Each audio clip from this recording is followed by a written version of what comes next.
Muhammad, le prophète de l'islam, voit le jour en 570 dans la ville de la Mecque. Son père est emporté par la maladie peu de temps avant sa naissance, et sa mère disparaît à son tour alors qu'il n'a que 6 ans. Orphelin, il est confié à l'un de ses oncles, Abu Talib. L'homme est un riche marchand et le chef du puissant clan Banu Hashim, dont les membres sont les protecteurs du sanctuaire païen le plus important d'Arabie, la Kaaba. Dès que le jeune Muhammad est en âge de voyager, il accompagne son protecteur dans de nombreuses expéditions caravanières et apprend ainsi les rudiments du commerce. Plus tard, il deviendra lui aussi marchand. Les années passent et nous voici à présent en 610. Muhammad a 40 ans et vit maintenant avec une riche femme d'affaires mécoise, nommée Radija. Plusieurs semaines par an, il aime à se retirer loin de la ville pour méditer et se recueillir en paix. Sa tranquillité, il la trouve dans une petite grotte située sur les flancs de la montagne Jabal al-Nour. C'est là que, selon la tradition, l'ange Gabriel lui serait apparu pour la première fois. Muhammad apprend qu'il a été choisi par Allah, autrement dit Dieu, pour devenir son prophète. Le dernier d'une longue et prestigieuse lignée, incluant des figures emblématiques comme Adam, Abraham ou encore Jésus. 3 ans plus tard, après une seconde révélation, Muhammad sait qu'il doit maintenant s'évertuer à transmettre la parole divine au plus grand nombre. Il commence alors à prêcher publiquement. Mais ses débuts sont difficiles et il ne parvient à convaincre qu'une poignée de fidèles. Ce succès marginal suffit néanmoins à lui attirer les foudres d'un certain nombre d'individus influents. La Mecque est alors un important centre religieux polythéiste où les païens de toute l'Arabie ont l'habitude de venir en pèlerinage.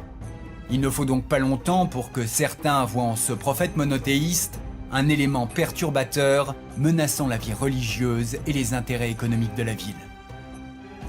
S'il n'avait pas bénéficié de la protection d'Abu Talib, Muhammad aurait sûrement été éliminé assez rapidement. Mais pour l'heure, la perspective d'une brouille avec le clan Banu Hashim suffit à tenir ses ennemis en respect. Il peut donc continuer à prêcher en toute sécurité. Malheureusement, alors qu'il commence à se faire un nom sur la scène religieuse locale, la roue tourne et il perd son immunité. En 619, sa femme et son oncle meurent.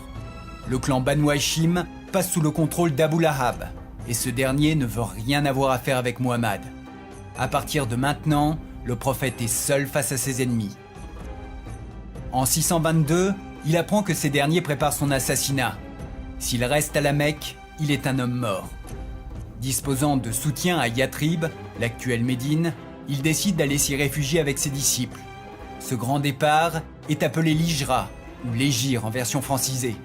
Il tient une place très importante dans l'islam et marque le commencement du calendrier musulman. Maintenant en exil, Muhammad sait se faire apprécier de ceux qui l'ont accueilli. Respecté pour son impartialité, il est régulièrement sollicité pour arbitrer des différends entre factions rivales. En fin stratège, il profite de ce rôle de médiateur pour fédérer autour de lui les différentes tribus arabes et juives de la ville. Cette alliance est officialisée par la dite Constitution de Médine, une série de documents fixant les droits et les devoirs des différentes forces en présence. Le prophète est maintenant guide spirituel, leader politique et chef militaire de toute une communauté. Cette communauté, c'est l'Oumma. Malgré ce statut, Muhammad est confronté à un problème de taille. Les autorités de la Mecque se sont emparées de tous ses biens ainsi que de tous les biens de ses fidèles. Sans aucune richesse, l'islam naissant est pour ainsi dire confronté à une crise économique qui menace son existence. Pour se tirer de cette mauvaise passe, le prophète et ses hommes lancent une série d'attaques visant les caravanes se rendant à la Mecque et s'emparent de toutes leurs marchandises. Frappés au portefeuille, les Mécois ne tardent pas à réagir et la guerre éclate. Ce conflit est l'occasion pour les combattants musulmans de s'illustrer par leur foi et leur détermination. Le prestige martial qui en découle permet à Muhammad d'attirer de plus en plus de partisans, ces derniers étant convaincus qu'il est bien le messager de Dieu et qu'il jouit à ce titre d'une protection divine.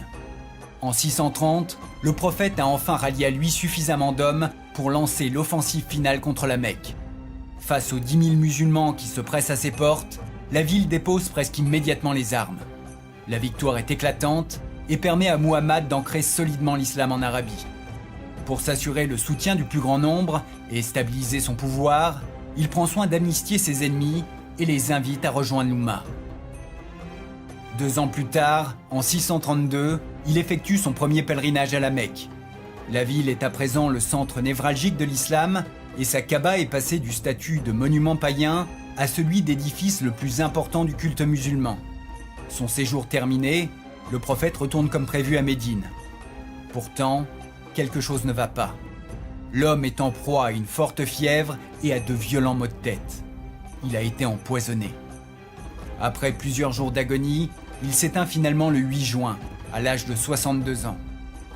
Muhammad n'est plus, mais pour les musulmans, l'histoire ne fait que commencer. L'islam est bien décidé à s'étendre et ses cavaliers déferleront bientôt sur l'Afrique du Nord et la Perse.